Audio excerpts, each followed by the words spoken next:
Speaker sir, हांव जेन्ना उलयतालो तेन्ना म्हाका सीएम म्हणपाक लागलो की हांव जाय तें डेव्हलपमेंट कोता मुगे कॉन्स्टिट्युएन्सीन जें सीएम सर्व अप्रूव करता, पूण हांव बीजेपी जे व्हॉलिंटियर आहाय आनी बीजेपी कार्यकर्ता बाणाले कॉन्स्टिट्युएन्सी आहाय थिंग कोना, डांबोर गायना, रस्तो कोना. हांव नको कितू कार्यकर्ता आहाय बाणाल्या तेंगेले बट कोना म्हणे मुझे म्हाका तें म्हळें. हांवें म्हळें ना हें रॉंग. सो आज स्पीकर सर हांव आज एक हिंगे डिमांडा घालूं सोदितां की रोड एक्सेस इश्यू आहा जॉइंट मामलादार 3 ऑफ सालसेता कडेन केस नंबर JM3 MCA 1/2022.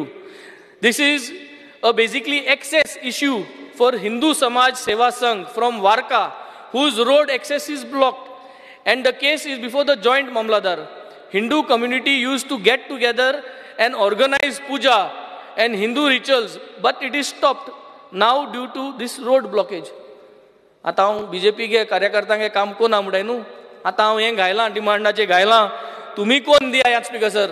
हे तुमगेले कार्यकर्ता तुमगेलो लोक तुमी जर तर म्हणटाय जाल्यार म्हाका दिसता हे फायल क्लियर करची. तेंगेले देवळां वचपाचें वो तेंगेले जे ते सर्विसीस स्पिरिच्युअल सर्विसीस कोताय ती वाटी तुमी करून दिवची. हांवें घायलां, हांव तुकाय दितां, मातशें हेजें फॉलोअप कर आनी करून घे.